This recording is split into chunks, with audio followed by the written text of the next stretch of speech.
Oi, eu sou a Carolina Strafling do 11D da manhã e hoje eu vou falar um pouco sobre matemática na natureza.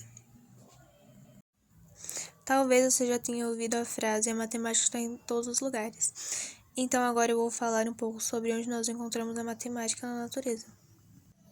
Simetria.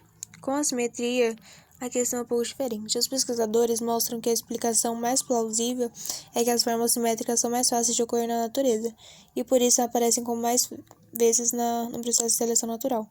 Alguns exemplos simples podem ser citados como as asas de uma borboleta, uma folha de árvore, flocos de neve, estrelas do mar ou até mesmo água refletindo uma paisagem, mas é claro que existem outros exemplos, estou dizendo apenas alguns.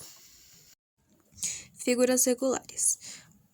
Os polígonos são chamados de regulares quando são convexos, possuem todos os lados com a mesma medida e todos os ângulos internos congruentes.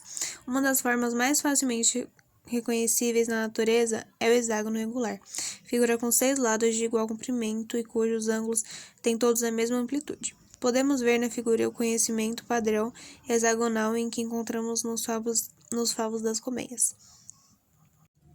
Sólido geométrico. Os sólidos geométricos são objetos tridimensionais, possuem largura, comprimento e altura e podem ser classificados entre poliedros e não poliedros.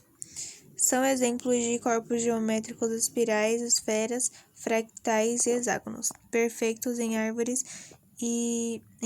flores e colmeias. Curvas na matemática. Em matemática é também estudado um conjunto particular de figuras definidas por linhas curvas que podem ser obtidas pela interseção de superfícies cônicas, como planos. Intuitivamente, uma curva é todo um rabisco, entre aspas, que podemos desenhar. É importante se atentar ao fato de que, na matemática, um segmento de reta também é considerado uma curva. Fractais. Fractais são objetos em que cada parte é semelhante ao objeto como um todo. Isso significa que os padrões da figura inteira são repetidos em cada parte, só que numa escala de tamanho menor.